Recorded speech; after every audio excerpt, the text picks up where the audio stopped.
All right, well, what's up, everybody, and welcome to Updated Gold. I'm Cameron James. With me, as always, is Microsoft's finest, Justin Vitale, who we made take his background down. Jason Porter, none other than just Matt. Propaganda. Yeah. Vitale's coming out hot off the gate tonight with fucking his goddamn Microsoft. Well, show everybody what it is. Go the fuck ahead. No. You guys maybe take it down. Yeah, don't spread that propaganda. It's bullshit. Yeah, it's propaganda, right? I mean, I hear you clicking, so I know you're up to something. So it's not very... Oh, you guys can hear my clicks? That's awkward. It's not very... Like oh, there it is. Wow, look at that. I don't know what that's... It's a breakdown of the Series X? Yes, the hardware. Yeah, the Series X. Yeah, nice tear down of a refrigerator. How is your Series X treating you?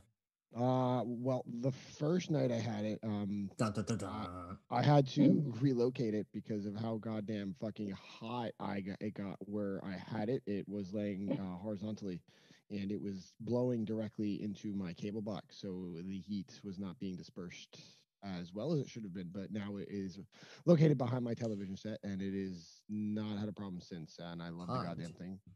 Yeah, it pumps out a lot of heat. There's a lot of heat coming out. I could cook eggs on that shit. Yeah, I will say that I ended up getting that cord, Matt, that you recommended. I got the 16-foot one, and maybe it's just in my head.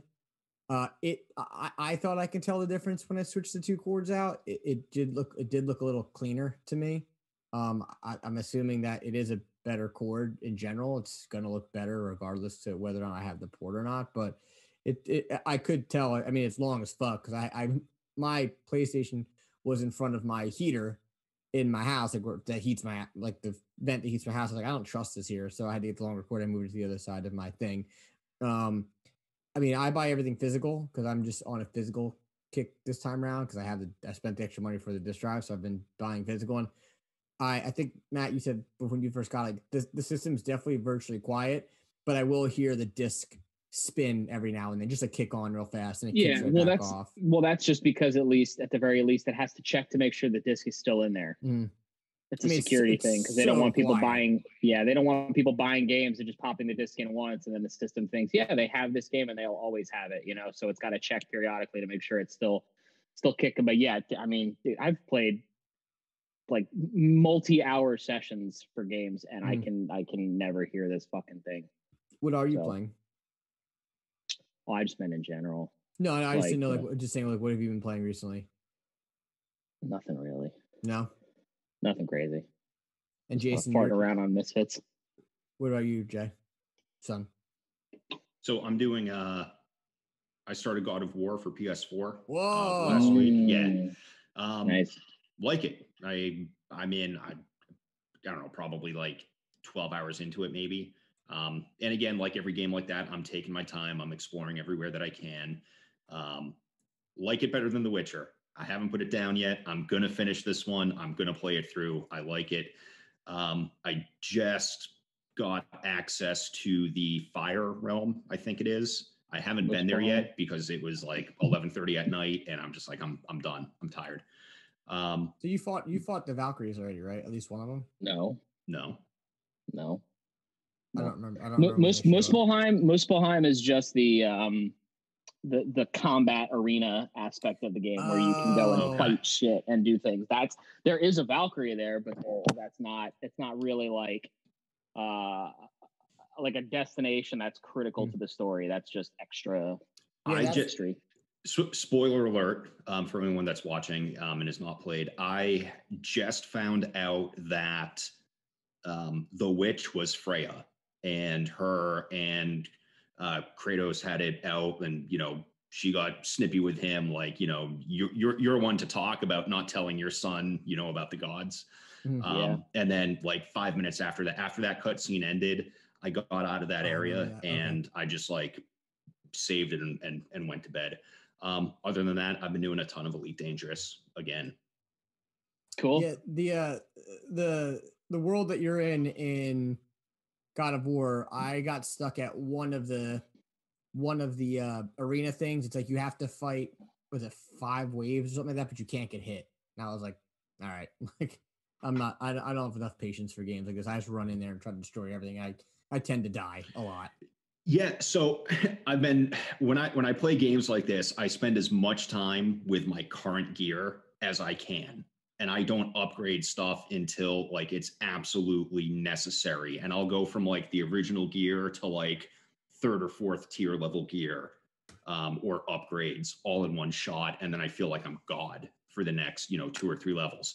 This game can't do that in. You got to upgrade that shit as it comes in or you're fucked.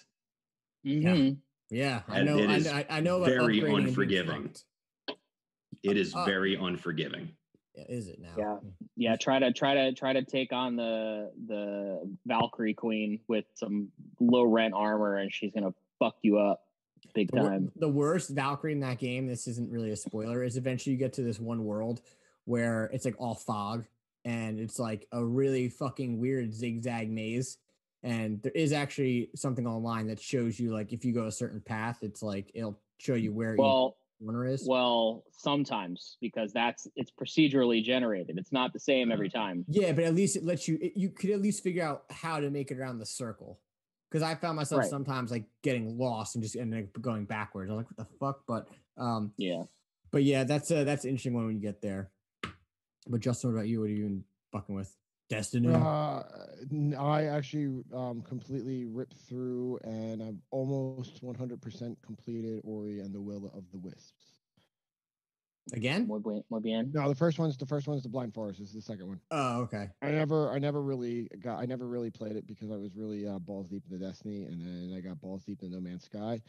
So I kind of put it on the back burner. But now that it's been completely got the Series X treatment, where it's like apparently it's like running at like 6K, but downscaled to 4K at like 120. It's gorgeous. I remember you telling us that. It's so fucking, and I was in deep, and like it's one of the best platformer games period I've ever played. Like I loved it. I absolutely have nothing. I want more. Like I found myself going back and really fucking exploring every area. And like I said, I'm at like 97% right now, and I'm almost done. So yeah, Sean jumped back into No Man's Skies actually, and he was like, "Yeah, I just found some random planet, landed on it." Told me how, like, I guess it tells you if the planet's like hostile or not or some shit like that. He's like, and I found another ship that was on fire. I went to the ship, tried to take off, couldn't take off. My ship disappeared. He's like, I ran around this planet, started getting chased by robots, and backed out. Yeah, it's a big fuck up on his part there, because Jason, I'll tell you, you don't want to do that. No. That'll set you back a lot of time and a lot of resources. And if you're just starting out and you accidentally stumble upon that shit, you might as well start all fucking over, because, yep. Well, that's like my luck. So I jumped into Demon Souls, and I have things to say about this game, but I will say I royally fucked up because I am playing as a royal, which is considered like the bitch ass mode, like the easy mode of the game, because you're like a mage. And there is a fire soul or firestone move. It's like the best magic power you can get. But in order to get it, you have to collect these 4 pieces of officer armor. I didn't know that. And the officer armor or official armor sucks. So I just dropped it and was like, fuck it. And then I was like, how do I get this fucking fire spell? Well, you need to collect all the armor. And if you drop it, you can't get it back. So not true. You can get it again. Can you? Because someone told me you cannot get it again. Who told you that? Just the internet or me? Because like if you kill, you'll see more of those fat official type characters as you progress through the game, and as you kill them, because they die, and when you save, they come back. So you kill them, and they just have the occasional ability to drop their armor pieces. So because I got real nervous because I was like, yo, fuck this. Because what happened? So I've taken down 3 bosses. I got to I know. I stalked your trophy list and I noticed something. Yeah, so I got to a 4th boss, and I had it's called I forget the name of it. It's like a Joker witch thing. Fool's Idol. And I get to it, and I do my first round with it, and I fucking die. All right, fine. Go for a second round, but I had beat another boss, so I used a stone, which I didn't know what the fuck it did, and it gave me human form. Okay, fine. So I get to the boss, I run through it, and I got down to 1 shot. I had 1 hit to kill. I had the 5 things shooting this thing at me. So I was like, fuck it, I'm going to get greedy. I ran up to it, got the cats jumped on me. I dropped the controller. I got stuck in this green, like, witch demon thing. It gets you, like, stuck. Got bombarded with these things and died instantly. I kicked the cat in the face by accident. Sounds about right. Yeah, kicked the cat in the face by accident. But long story short, put that world into dark tendency or black tendency, whatever you want to say. And now I'm fucking stuck because I cannot seem to get past the, what do they call them? Dark phantoms. And it sucks. It's miserable. And now I'm going through another level, just trying to, I found these little things. They look like, what are those fucking things in the sea called? Fish. No. Like the fuck that. It's like eels, giant eels. It looks like a stingray. Looks like a huge stingray. And they fly around. Shrine of Storms. Yeah, and they give you a lot of souls. They give you like 1,500 souls every time you kill one. So I just run in. You don't need to be. Yeah, you don't need to be fighting those guys though. Why? Take them out in 2 hits. Yeah, but you could also be fighting the skeletons that are fucking dodge rolling around at you. You could run through those real quick in that first area. You could make a whole circuit of all those skeleton guys there and leave with like 6,000 souls and then just save and rinse and repeat. Yeah, dude. I was going to say, I know you killed the first boss in that area already, which... I did. Yeah. I totally fucking cheated. I know you did. And you want to know how I know you cheated? Or you must have done something that was a little sketchy. Because when you texted me earlier and you were like, oh, like I think I've got some things I want to say about Demon Souls, I was like, oh, like what, how far is he into the game? And I saw your trophies. I was like, okay, so obviously he killed the first boss. And I saw you kill the other 2 bosses. I saw you killed the armored spider and you killed the adjudicator, which is the first boss in that area. And I noticed you killed both of those bosses like less than 20 minutes apart. So I was like, he either had help or something. Or you cheesed the adjudicator from the top of the rafters with magic. Exactly what I did. Fucker, I know exactly what you're doing. I fucking owned that. I sat back and I was like, soul arrow. Soul. I was just sitting there and it was like doink, doink, doink. I was like, yeah, fuck this. See you, dude. I know you. I know what you're doing. Yeah, that's exactly what I did. The armored spider, I did the same thing. I sat back through fucking Sora. But the thing about the armored spider that drove me nuts is when it shoots those fucking spears that like web out, I couldn't see where they were going. So I was just like dodge roll and I would dodge roll into another one. I was like, this is fucking annoying. Yeah, there's a little cheap spot in that tunnel where when you're kind of like at the halfway point to the spider, it's on the left side of the wall. There's a bit of the wall that kind of like juts out and then like curves in. If you stand like right there when it shoots the webbing things, it can't hit you, but you're just within range to hit it with soul arrow. So as long as you have enough spice, you can just fucking snipe that shit. Yeah, with magic and spice up. In a standpoint of a game, I got to give credit where credit due. The game is actually really good. I'm actually blown away by how much I am liking it. I do feel like I am going to get stuck where I am at because I do think I'm just not that good at these types of games. And I'm going to be frustrated if I can't get past this because I did that fucking world going black tendency is not easy and it's no joke. And the only way to fucking apparently turn it back white is I have to fight some other phantom soul of like some character that has a huge axe that's like extremely difficult to kill. That's just against some stuff that I read. That's not entirely accurate. When you change tendency. So like I told you, with soul tendency, don't turn yourself into a human unless you plan on calling someone like another player to come and help you. Because when you die in your human, that's when it tips to black.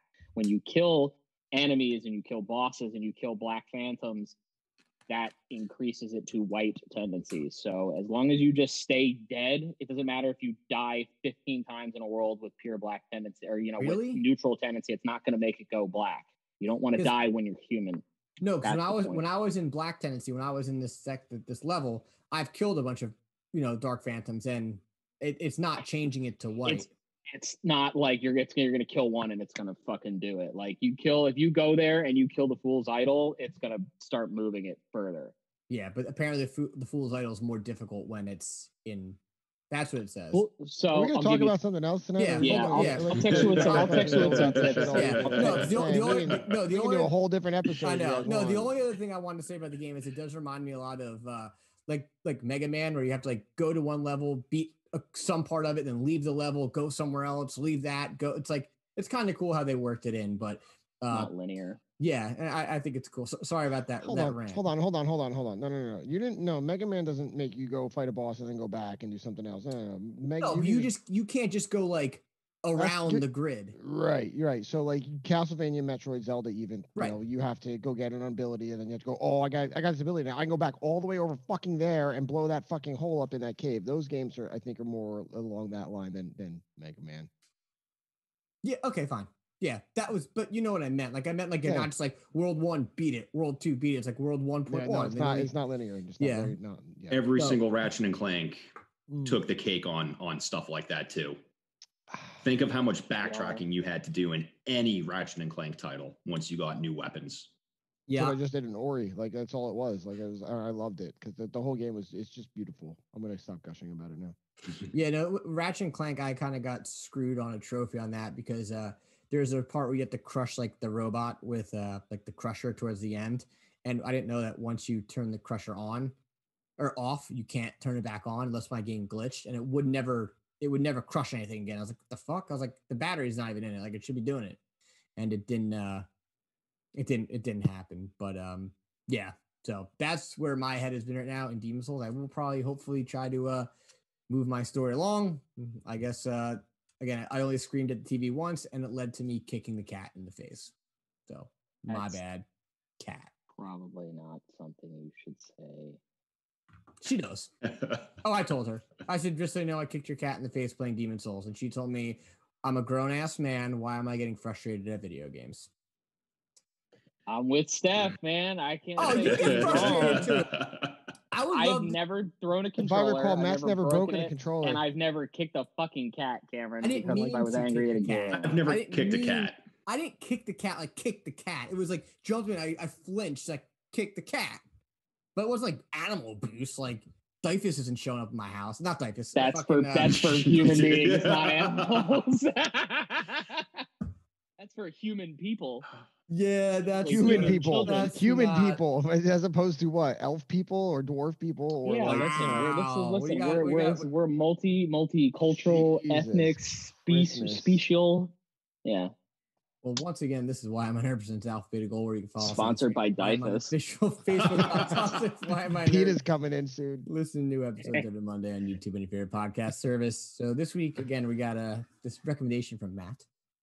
We're going to talk about 3 ass games. Take 2. Three game worlds that we liked. There you go. I'm gonna say three atmospheric games. There you go. Atmospheric. Y'all give me like the big words. I failed English like 30 times. That's not an excuse. Yeah, it is. Not really. Oh, could you speak? Did you pass Spanish? You can't speak Spanish. D. I took 4 years of Italian in college too. Close enough. So technically, if anything, you could speak Italian fluently.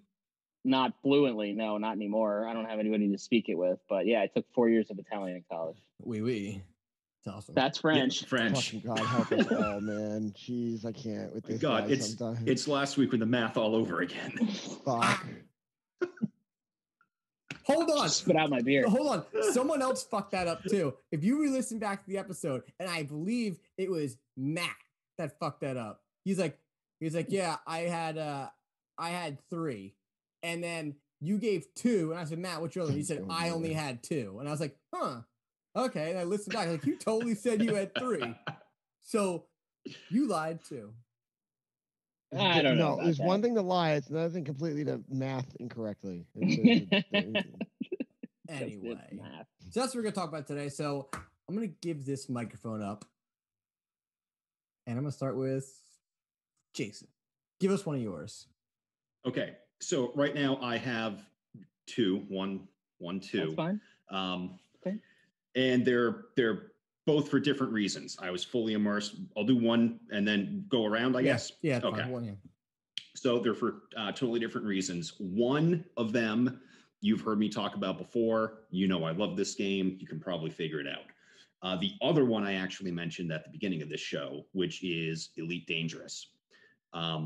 You either you pick up Elite Dangerous, you play for an hour or 2, then you put it down, or you just go balls deep, as Justin would say. I am currently balls deep into this world, or into this universe. Galaxy. Yeah. So it is a 1-to-1 galactic scale. And I like the freedom that you can do whatever you want to do in it, you can do. If you want to be like a combat pilot, you can be a combat pilot. If you want to be like a space freighter that just hauls garbage from station to station. You can do it. If you want to just leave the bubble, which is like a couple hundred core systems that everybody goes to, and just go to like the absolute other end of the Milky Way all by yourself in your ship, just flying from star to star, exploring everything, mapping everything. And I mean, there are some people that are literally away on their own in this game for like many years time before they come back to civilization. It's that in depth. It's that immersive. So is this game like No Man's Sky? Not to cut you off, because I'm looking at it and it looks like it's No Man's Sky with there's more of a combat. It's not just exploration. There's a lot more of a combat. It's more of a mechanically oriented game. Like, you're not just flying in a ship that can do whatever. You're not flying in living ships. It's, you know, realistic technologies progressed X number of 100 years. So yeah, there's no transporters or anything like that. You're not beaming down to planets. You are going faster than light. You are shooting, you know, laser beam weapons. But a lot of the stuff is still, picture like Star Wars. You know, they had lasers, they had blasters, and that they also had missiles. Like. They also had mines and torpedoes. So when you think of like a space game, like you kind of gravitate towards to like, okay, what would a Star Trek video game be? It's nothing like that. Did you get this on foot expansion, or is that not out? That is not out yet. Odyssey, I think it is. That's coming out soon. I have Horizon, which allows me to actually physically land on planets.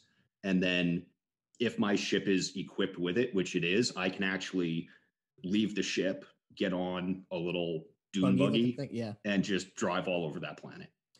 All right, so pretty much you're not landing on a planet exploring it. Like I'm looking at some of these photos here, and some of the planet. This one planet looks like it has like a huge city on it, but you're not getting out and walking around the city. No, you're not walking around the city, and so the planets don't have cities. Some of the planets have bases, so you can like go onto the base. You can access the base, but you're not like. And again, I don't know exactly what Odyssey is going to bring. I haven't purchased the upgrade yet, but whenever it does come out, I probably will.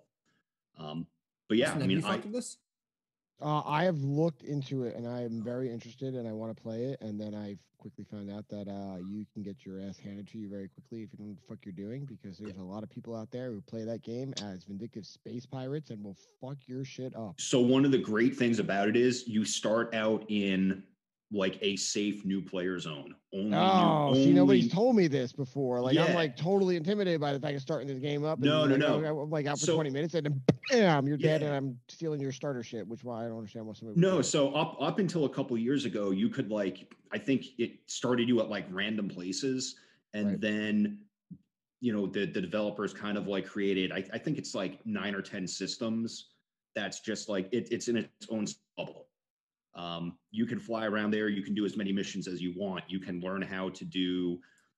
You can learn how to use the different scanners to explore. You can learn how to, you know, be a trader. You can learn the basics of combat. You can't get like super crazy weapons or anything, but you at least get the basics. You learn how. And is it a safe space? See what I did there? Yeah, it is. Shut up, Matt. It's just you and other new players, and more often than not, you won't even see other players there. And you can there's an offline mode, I guess you could say. So there's open play and then solo play. Open play. It's the same universe. Right now, I'm going into this right now. It's the same universe. If you're in open play, you are active with other players. If you're in solo play, you occupy the same exact galaxy, but you just don't interact with any of them. And there's no like drawbacks from like I mean, well, there's probably drawbacks, but there's like it doesn't impact the experience at all, probably, right? No, because there's NPCs around there, and listen, realistically, if you're exploring 30,000 light years away, it doesn't matter if you're in open space or solo. You're out there alone. You are not going to run into anyone else unless you're in like another little hub that the player community created out there. was gonna say, I remember a couple of years ago now, actually, this just all this talk unearthed a memory in my brain. That was like that after many years, like, so this was 2000. Oh, now it would have been almost 4 years ago. So sometime in 2017, in the Elite Dangerous community, they made first contact with an alien species. Yes. Like that was like a big deal. Like there was like, I remember watching the video of the guy like in the cockpit of his ship, and then like everything went dark, like as if they like shut him down, and then the ship just like comes overhead, and he's like, ah! Yeah, so like people, and this is one of those things where like the developers were, you know, dropping hints and stuff, and artifacts would just randomly show up, but it was up to the player base to kind of figure out what was going on. And then after a certain point in the storyline, that was like an actual scripted thing. So you're flying, you're just like, and you don't know when it was going to happen. It was like a loading screen, if I recall correctly. Yeah. So it's called, So that little hyperspace conduit that you're in loads the other system that you're jumping to. So like 999 times out of 1,000, you just jump straight. But when you're in that storyline, you just think you're jumping to system XYZ, and then all of a sudden you're flying through and you notice that like, hey, you know what? This is taking like 3 or 4 seconds long. Holy shit, what just happened? And then, it's like this giant 2 or 3 minute scripted thing. And the first time you see it, if you watch it at dark, or in the dark with like a big enough screen and you have headphones on, you're watching this, it scares the shit out of you. Yeah. I may get into this at some point. It sounds pretty cool. It's a great game. Sounds pretty cool. I'm actually messaging my buddy right now who is really the No Man's Sky with me. But, do you want to play games? Because he was like, we were talking about Elite Dangerous and whatnot, and then like we were really discussing it, and then we kind of backpedaled on it. But now having all this new information, and be like, yep, we're gonna check this shit out, or at least I'm going to, at the very least. That's it. You can play it on Xbox, or is it? No, I just checked if my computer can run it, and my wonderful almost 4-year-old laptop definitely can handle it. So I'm excited. Can it play? Cool. Yeah, totally can. Can't play Crisis, but it can play. Yeah. It's true. So Matt, how about you? What do you got for one? My first one is Firewatch. I can't remember if I mentioned this game. That's the forest guy, right? Yes. Like that's right. Yeah. So like the general the general plot of that game, like I'm trying to remember shit, it. Right? Like is that what does like this the girl he meets? Like the game starts like that, right? And he ends up leaving his life behind, and then right? I think he's going through like a divorce or something, and then he goes and he's like, okay, like I'm going to. I think it takes place in Montana. That's what I want to say. It's like in Yellowstone. Hold on, let me just look real quick. I can look for it if you want. So his wife is developing dementia. Yeah, that's what I thought. He goes to be like, a Firewatch guardian at a national park. So like living in a tower, just basically all you do is you just fucking live out there. And if there's a fucking forest fire, you call, the authority, you call the fire department, you call whatever, just make sure that it doesn't happen. And as he's out there, he communicates with, it's been so many years since I played it, so I can't remember the character names, but he's communicating with like another Firewatch tower out there. And there's some, I don't know if he thinks he's starting to go crazy, but then he starts like seeing things, like there's just strange things occurring like out there when he's like out. You never played Firewatch? No, I thought it was just like a walking sim with like almost like an Oxenfree, but just like more like monotone. Well, kind of, but there's no combat or anything in that game. It's purely ambulating, moving, and just listening to things. But the story to that is really good. And when I say like strange things are occurring, like I don't want to spoil any of it, because if you can play it, like I don't know what the price of the game is right now, but I highly recommend it. It's not a long game, but just getting it, hearing about this guy's life and just what he's going through, and like him being there and talking with this other Firewatcher is just, it's just a really cool story. And then as it starts to develop, and you're because you don't just sit in a fucking tower the whole time. Like when you're in the tower, there's things that are happening, and then you get out of the tower, you walk around the park, like you go and you do things, like you have to like in certain aspects of the park too. So you go and you check things, and he starts to notice like there's something strange going on, and he thinks he's being like stalked at one point, and that starts to like open up the story. But it's just the whole environment, being in the park, the art style of the game, the score, the voice actors are really, really good. It just puts, and of course, it being a first person game, it really puts you in the headspace of this guy being in this national park. So highly recommend it. Very, very atmospheric. And I think that game won a ridiculous amount of awards for just what it did. And I will hope that PS5 adds backgrounds to the console at some point, because that was my favorite like wallpaper on my PS4 was the Firewatch background, because it responded to actual like daytime and nighttime. So it's like during daytime, like the sun was up and there were birds chirping, and then at nighttime it was like actually like dimly lit and the moon was up. So like Firewatch, one of the most atmospheric, really well done games I've ever played. Not a AAA title from an indie studio. So then not getting good. I just want to ask a question real fast. Not getting spoilery then, obviously. Is it Supernatural-esque at all? No, I'll say this. It is not nothing about it is supernatural. It's just I can't look at the price of the game. Like if you go on the PlayStation app, you'll see if it's. I think it's more than worth $20. It's a really good. It's a short experience. It's not something you have to play for fucking 50 hours. I think it's like a fucking 10-hour game. Probably even way less than that. A couple of weeks ago when we were discussing, games that emotionally impacted us and like left a mark on us and whatnot, that game was on so many fucking lists that it was just, it left a mark, and it was like, and I'm like, what is this game? I've never heard of it. And then so I did some research into it, and it reminded me.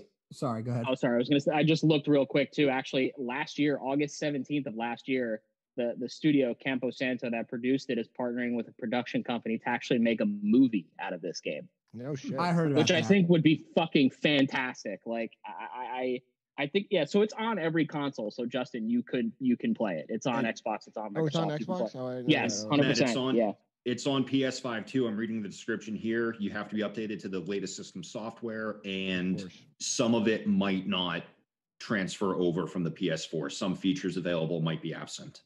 But I'm just saying, like I had a theme for my PlayStation 4, not the game itself. Yeah, if I might actually end up playing it again, because now that it's in my head, it's a really fantastic experience. I think it's well worth fucking $20 if you want to play it. Like 13,000. You don't have to be good at games to play it. Like you just fucking walk around.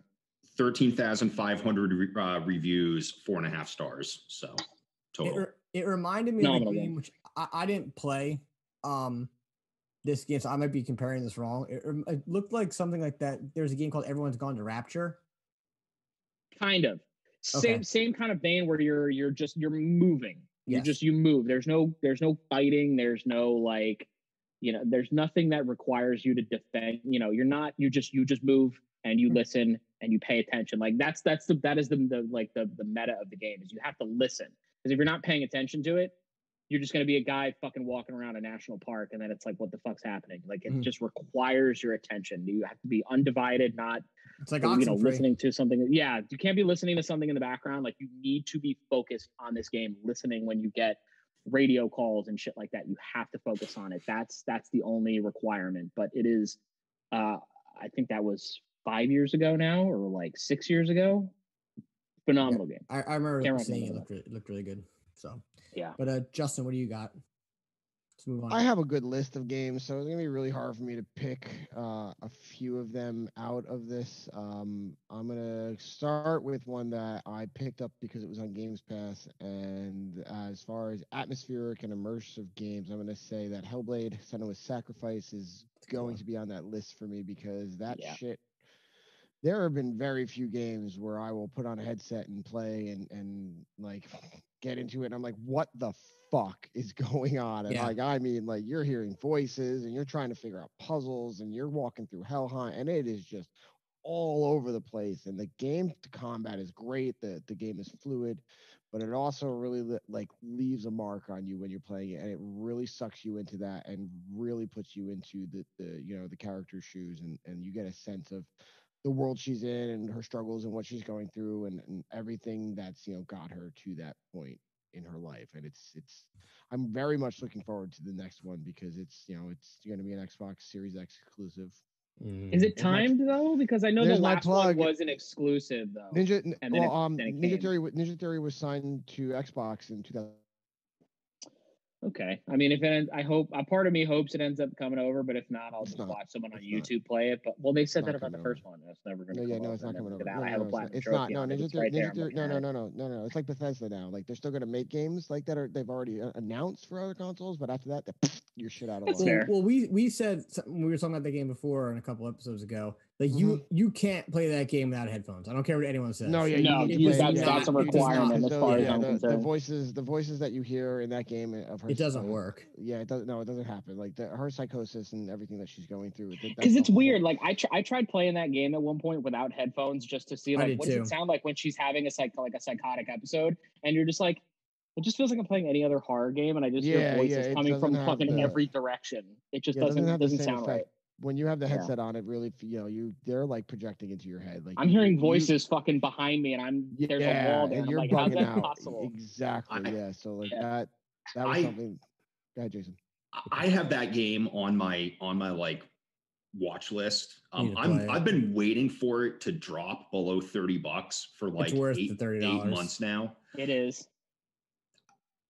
Would you prioritize that game? Should I prioritize that game prior to like the 20 plus I have random games backlogged? What do you like? I mean, the game doesn't take long. You could beat it in probably I think I beat it in one sitting. It takes like maybe 10 hours at the absolute max. It's not. So super easy platinum too. Like just to get out there, like literally you just don't miss the little blue circle thingies. Yeah, so one of the things about it is that when you start the game, it warns you ahead of time that if you die, essentially, if you lose all your health, the game's over. You have to start all over again. It says if you get cursed too much. Oh, well, yeah, all right. Not because you could die, but when you come back, your arm starts to get cursed. Yeah, if you get cursed, then your game is officially over and you have to start all over. But that alone, though, it's going to pump the brakes a little bit on how you play the game. Makes you play a different way. Yeah, like because and it takes control of you the whole time because like you are aware of it and you don't only wants to start over, and then you get to the end of it and you're like, I want to do this all over. Like, I can't wait to do this again. And I said it before, like I said Tuesday when we were talking about it, was that end boss. I literally was like, what the fuck am I supposed to do? Like I could not figure it out. And I was like, and then something happened. I was like, okay, cool. Got it. That's what I do. Yeah. Cool. All right. No, I would never spoil that, but I think you already technically did. If Jason listened back, I think he would know. I think you definitely did. You're right, I did. I That's totally did. Jason, don't listen. No, don't listen back. But no, like I was so thrown off. But yeah, that game needs to be on your list. I played it. My problem was I played it over quarantine. So if I wasn't going fucking insane enough, then I was like playing that game. I was like, I'm losing my fucking mind. But it was I guess for me the combat was a lot like God of War. So if you play God of War, it's the same exact. The game actually almost feels the same. If you want my honest opinion, it's like the same movement over the shoulder. Yep. Yeah, it looks great. It sounds great. It's an awesome game. So I concur. That's a good pick. I was gonna say quick fun fact about that game too. The woman who plays Senua, like that, they did the facial. She did the facial capture and she did the motion capture for. Not an actress. I think she's like an audio engineer for the company that makes the game. They were just like, actually, you could probably do this really well. And she was like, they're like, all right, let's do a screen test. And they're like, fuck, this actually worked out really well. Do you want to do this? And she's like, yeah, okay, fuck it, sure. Like she's not even like this. Not even an actor. Like she's just doing it. Quick plug, really quick, guys. There you go. Games Pass Ultimate is only $1, and if you want to check it out, Hellblade is definitely on Games Pass for PC. So fuck it, do it. That's awesome. If you can get it for $1 or free, fuck it. That's even better. I mean, $30 is worth it. So like it's just one of those games. Like I mean, there's a lot of like, and we've talked about this before. Games Pass is a great deal, but we're not gonna. I don't want to derail this conversation too much. But there's a lot of shit on there for PC that fuck it, I'm gonna check that shit out. So yeah, it's on there if you want to check it out, and yeah. Well, then I'm gonna go ahead and I'm gonna put it for my first one as an obvious one that if everybody in this world knows me, and if you can't see everything that's behind me, you could put together what I'm about to say. Echo the Dolphin. No. Yes. Fuck that game.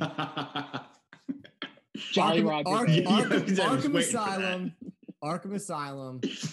I will say it to the day I die. The first Batman game, Arkham Asylum, is the best one. It is the only one you really need to play.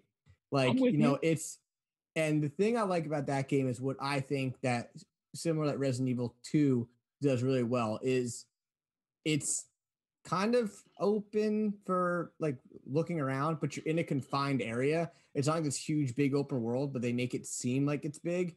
And I just feel that it's something that you don't see very often in video games. Is like, hey, you're in a maybe actually Control might. I can't speak upon that, but it might have the same type of freedom. Control is definitely atmospheric, but it's definitely wider, so to speak, than Arkham is. Yeah. Yeah, no, but when I first played that game, I remember I was like, this game's gonna suck. It's probably gonna review terribly, and I just hate my life because Batman can't do anything right apparently in the video game world since freaking the Super Nintendo one or Sega, whatever it was. And it came out and it was great. It was a lot of fun. I played the shit out of it. My buddy or Matt, Golden Voice Matt, was actually ranked number 3, I think, on the leaderboard at one time in the world from playing the whatever that like arena mode is. So he was up there. I know he was top 5. But he was doing some serious work on that. So it's a game that I'm not going to talk too much about because if you haven't played it yet, then I don't know what the fuck to tell you. No, I agree with you too. That is the best of all 3 of those games. I liked all 3 of them, but that is still like, I thought they were like, oh, here's another comic book game that's going to suck ass and be terrible. And I was so pleasantly surprised by that game. Rocksteady, right? Dude. Rocksteady, They made good stuff. I didn't actually play those games. Dude, you only need to play the first one. Hold on. Yeah. Hold on. I didn't actually play those games. Way back when Asylum came out, I was that's like 8 years ago, isn't it? Something like that. It's longer. That's longer than that. I think that's like 10 years ago. Oh, gotcha. When it came out, I was going over an old friend of mine's house, and he had it on PS3. I think it was PS. 2009. Yeah. Wow. So 12 years ago. Wow. Even longer. Yeah. So he had it on his PS3, and I would go over there. We just hang out and we work together and whatnot. But I would go over there, and he got it, and it's one of the few games that I remember actually that I enjoyed watching somebody else play it for the experience. And I actually watched him play from start to finish in that game. Like we would go hang out and we'd shoot the shit, and he had another TV, and I was doing my thing, but I was just enjoying watching him play because the game was solid. So I will. If you can enjoy a game when you're not playing it and watching someone else play it, that's gonna check the box for atmospheric and immersive. Yeah, I was gonna say too. Yeah, if you also liked, I understand, Justin, you're probably more Marvel than DC, if anything. If you ever watched the Batman animated series growing up, you'll especially enjoy playing this game because of the fact that it's the same voice actors. It's Kevin Conroy. It's Mark Hamill. It's all the same people doing voices. Yeah, that animated show, that noir aspect that it brought to it. Yeah, Asylum and those games definitely kind of brought it into it, especially having Kevin Conroy there as the voice actor for it's literally like the best part about that game. Like when you hear him talk, you're just like, oh, keep talking. Just say whatever you want. Just do it. What's funny about that show, though, is I restarted it, so I'm watching it from the beginning again. The way he portrays Batman in the beginning of season 1, compared to how he ends, like blows my mind. Like the way he talks as Bruce, he's so like chippy and like this and the other thing. And even with Batman, like he doesn't have that dark toned voice. He's just very like the same exact voice. Like he doesn't. It's interesting watching. I said the Golden Voice. I was like, bro, I don't remember Batman being so fucking like happy in the beginning of the show. It's like really weird. He's like, yeah, we got to remember, like he evolves over the course. I was like, oh yeah, I forgot. And I was like, it's only 3 seasons. Yeah, well, season 1 is 60 episodes. Yep. Yeah. So, but I mean, and just real fast with Rocksteady, the only thing I say is they are doing that new Suicide Squad Kills the Justice League game, which looked a shit ton more like Sunset Overdrive than I wanted it to look. If you remember watching that trailer, that threw me for a loop. And I know that there's the Arkham Knights game coming out, which I will probably buy unless it fucking sucks. Gotham Knights. I will definitely buy that unless it literally scores like a 7. Doesn't mean I'll play it, but I'll own it because it's a Batman game. He'll buy it and then just look at it. I will. I'll be like, I wish you were good. I wish you were good. I'm not confident with that game. Me neither. But Jason, what do you got? We're gonna go 2 because we're almost having 12 minutes to an hour. Ooh, so Jason, give me a second. So first off, real quick, which aged better, X-Men or the animated series? Wait, what? which X-Men or age Batman? better? Which animated? X-Men or Batman? Oh, Batman. So here's the one thing I didn't realize that they did in the 90s cartoons, which drives me fucking nuts, is like the first episode in the Batman animated series, it's called like something Cat Part 1. Okay, cool. So Part 2 is probably the next episode. Nope. It's like something completely, and then like they'll be like, oh, it's the Black Cat Part 2, like 20 episodes later, like the fuck happened to Part 1? And X-Men did that real bad in season 1. It was like it jumped all over the place. And I remember watching that, and I put it on like the background as I was like doing something else. And I was like, wait, why are they here now when they're supposed to be over there? And I was like, Spider-Man did the same thing too. Yeah, that's a whole other conversation. That's the intro. All right. My second game is, this should come as no surprise. Fucking say it, I'll smack you. What's up? If you fucking say it, I'm gonna smack you. What? Jolly Roger Bay. No. No. I was so immersed in this game. I was genuinely upset when it ended. And then I found out that there was an ultra hard new game plus, and I'm like, fuck yeah, let's do it. Horizon Zero Dawn. Once you go through, you have to get to a certain point before everything starts making sense. But once it does, it's amazing how they bring that story together.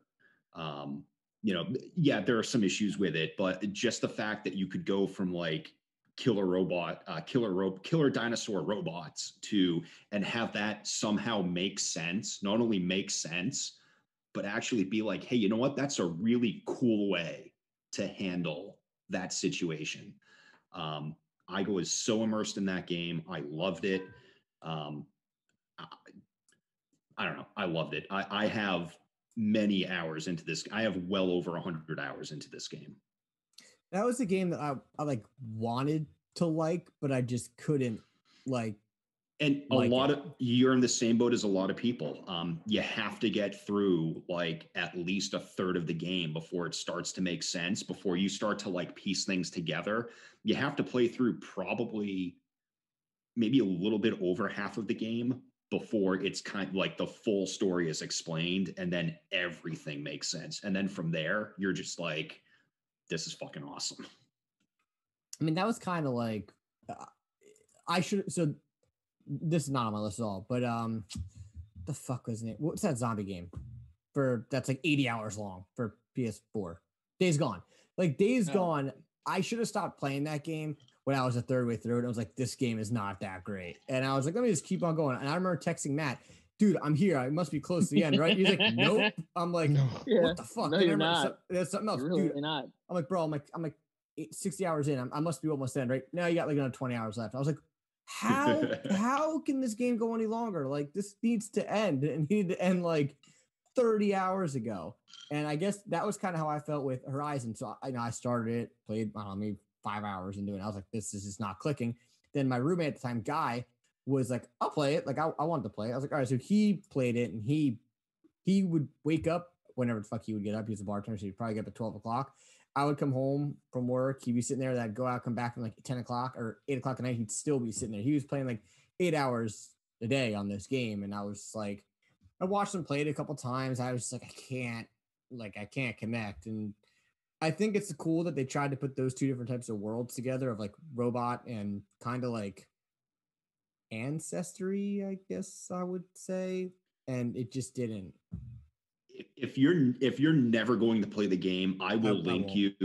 You won't? I'll never play it again now. Okay. I'm gonna send you a YouTube link when this is over that'll explain like the major cutscenes, and then you'll at least understand like why I'm so passionate about and why your ex-roommate was like, holy shit, this is the best game ever, or one of the best games ever. I wouldn't go that far. At least, okay, not that far, but you'll at least understand like why it hooked so many people.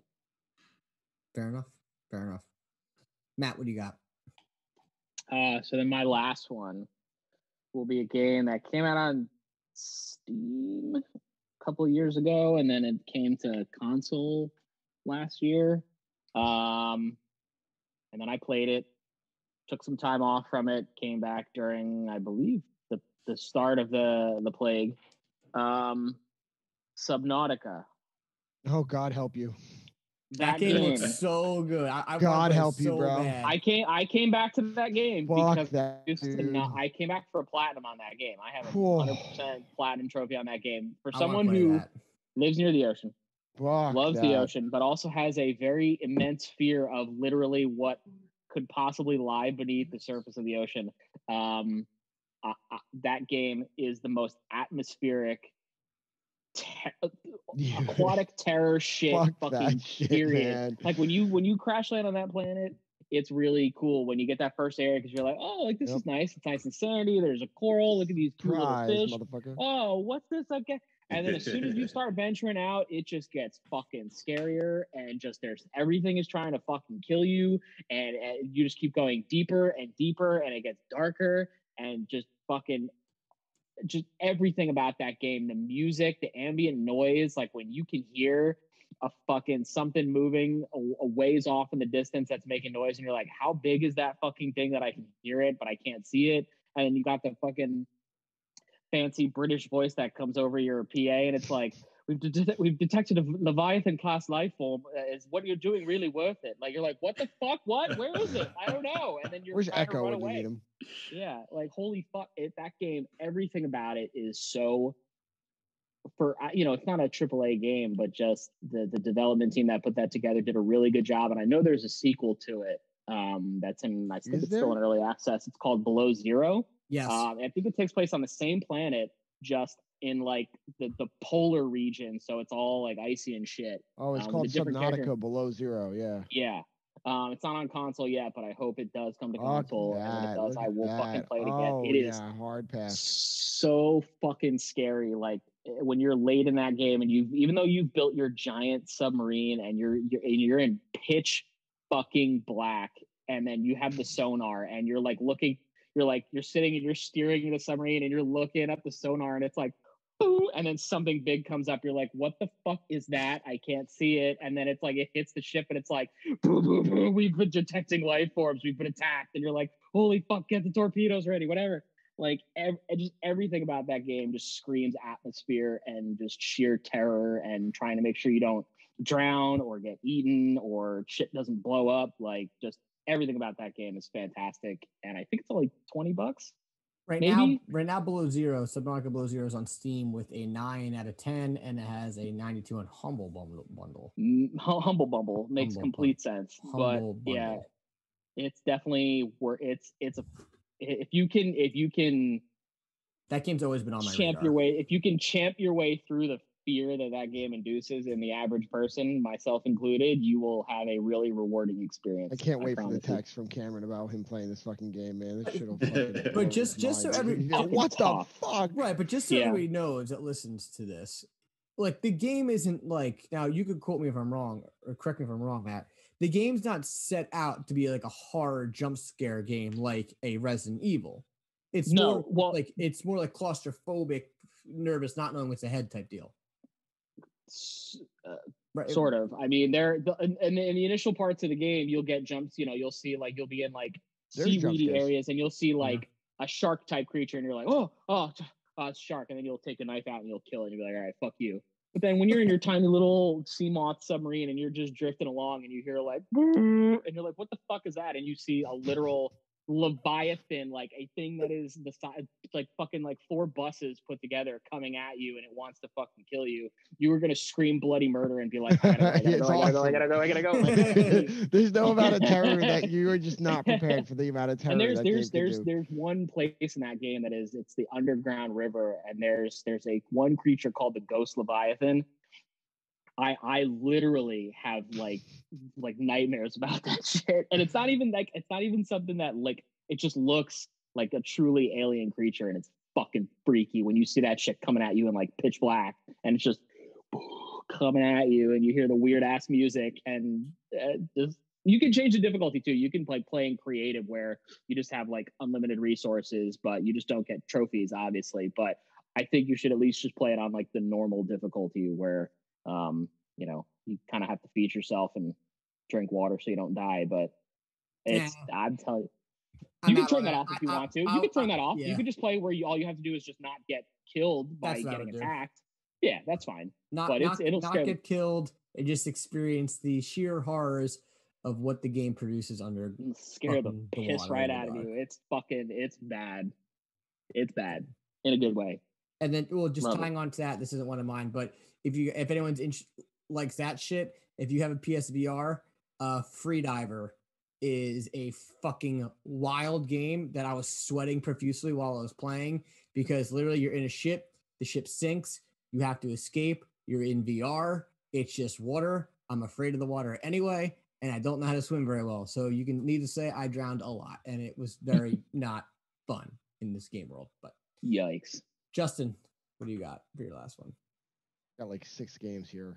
That's gonna be tough. Roll a dice and pick it. Roll a dice. I'm gonna go. Pick one that you can name all 6, but pick the one you want to talk about. So we got BioShock Infinite, Skyrim, Cyberpunk, because that shit is so atmospheric. Even though, despite its glitches, the environment of that game, Breath of the Wild. Yes. And then the last two, everybody's favorite, Dead Space. But the one I want to talk about.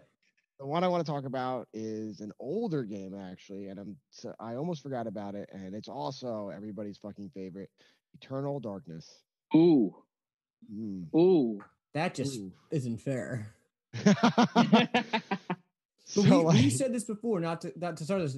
That game I don't think would work right now, unless they. No, it wouldn't. It wouldn't work right now. But then, as far as like atmospheric games and really bringing you into it and making you feel like you were a part of the game world and really did its job, that will always be on my top list for games that just absolutely mind fucked the shit out of me. I enjoyed thoroughly.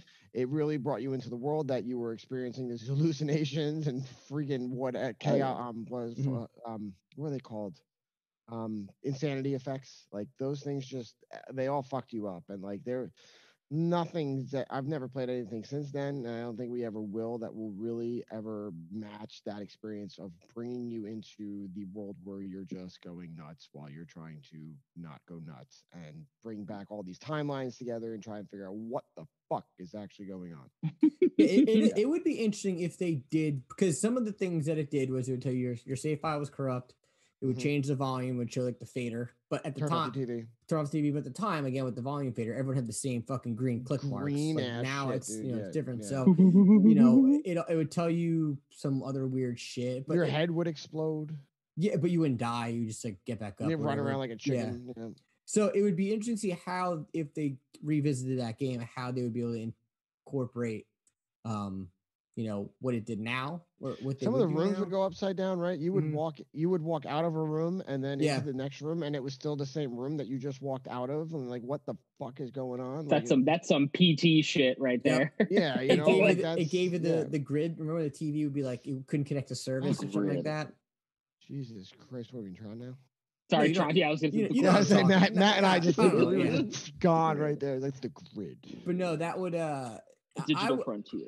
I would be interested if they jumped on that game again. I would love that, but who's the studio that did that? Wait. It would work in VR. Silicon Knights. Well. That was Silicon Knights, right? Yeah. Yeah. So like Silicon Knights did Eternal Darkness, and then they did a game that Cameron and I have often spoken about, and it's never been open here. I think it has. It's fucking Too Human, man. Yeah. And it was just like, oh man, what happened, right? Like, because you're like, yes, and then Too Human happened. Like, I enjoyed that game, even though despite its whatever. Oh, the shooting mechanic in that game was so dumb. It was like bad. It was like a fucking twin stick shooter in third person. Despite its overwhelming shortcomings. Oh my! But that game had so much potential. The loot system alone was. The loot system is amazing. But you know what game? No, but real fast, what game totally executed what they wanted to execute is Warframe. I think Warframe did what Too Human tried to do, but they just did it the right way. I mean, I've literally played it for probably an hour, and every time I've tried to play it, for some reason it didn't work for some stupid other reason, or maybe I just couldn't figure out what I was doing. But I felt like that. I was like, okay, this game feels cool. I want to play this game, but again, you kind of have to play it co-op. But that was what I felt that Too Human was trying to be. But I will agree that Eternal Darkness is a classic that just, unfortunately, unless you have a CRT. unless you're a CRT TV, don't play it. Yeah. For sure. But my last one is actually one that's only because it is what my first experience with VR was Astro's Playroom. And Rescue Bot, or even the new one that comes with the PS5. I think those games really do what they're set out to do, and just like in the VR version and just like in the one for PS5, it's more of just like a tech demo of just kind of showing you how the features work. And it's a quick game. You're done in 5 hours, but probably both of them. And I just liked the world. I hope that one day they make a game that's actually a little bit longer and actually utilize him as a character, because I think what he does and the things that they do with him is really cool.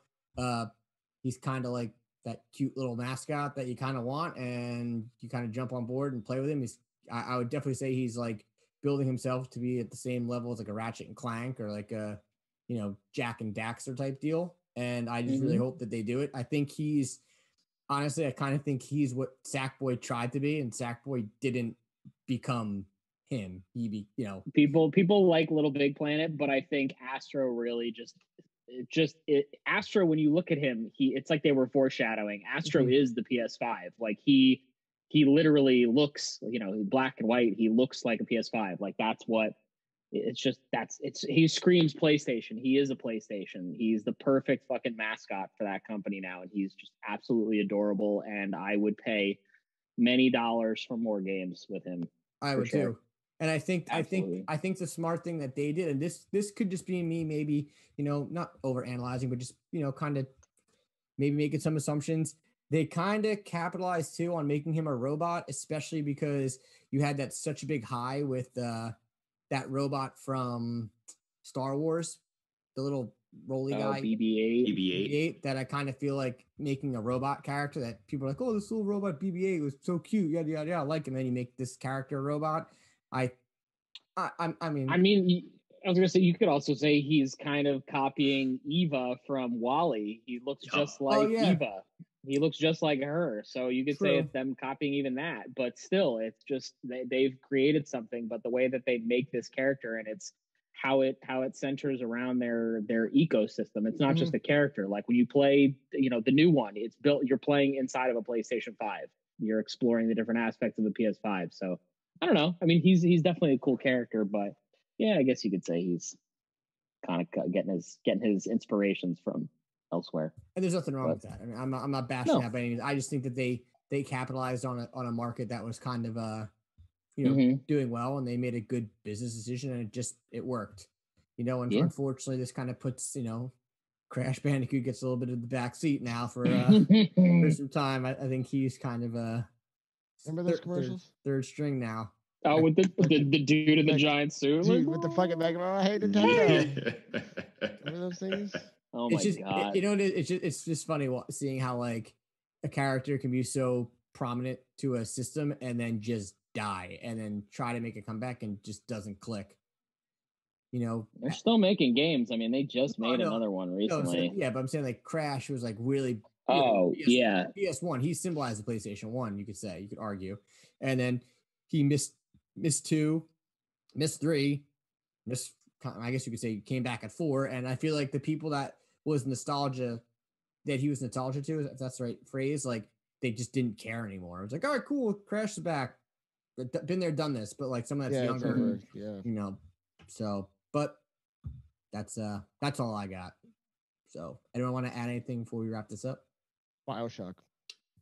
Yeah, I would have mentioned those, but all three of those fucking games. One in Infinite, 2 hit or miss, because it fell flat in a couple spots, but like it still made you feel like you were there. But the first one, man, hearing the Big Daddy stomping around, fucking just behind you, above you, around you, hearing that little sister, hey, Mr. B or whatever fucking she called him, Mr. B, and then and then the Infinite, just the fucking. I just texted Matt the other day, like 2 days ago, because I started playing Infinite again based on what happened. We were talking about last week about 1990 mode, but that fucking game, holy shit, does it bring you into it? And I just looked around for like fucking 5-10 minutes, just looking at everything, and it's just. it's beautiful to behold. Like there's just something about that game that was just done something right, and then you get through it when you get to actually rip somebody's face open for the first time, and you're like, holy shit, this is nice. So yeah, like a fucking sky hook to the face. Yeah, dude, like straight up, like it just turned into a horror game, like or like a slasher. Like it was just like, yeah, I will BioShock Infinite, absolutely. Even though the first one really gives you that claustrophobic kind of sense, whereas Infinite kind of opens the skies up. Are you going to eventually do the 1999 mode? I might. I don't really know yet. Make sure you don't have any cats near you. Me too. Don't call it Dyfus. Don't call it Dyfus. Jesus Christ. Once again, this is Why Am I Nerd? It's Alpha Gold, where you can follow us on Instagram, Why Am I Nerd Official, Facebook.com/Why Am I Nerd, and listen to new episodes every Monday on YouTube and your favorite podcast service. I'm going to attempt to play some more Demon's Souls. Matt, send me some of those tips that you had, maybe to help me get past this fucking hellhole that I'm in right now. But I'm Cameron James. It's just Matt, Jason Porter, and Microsoft's finest. Until next time, we're out.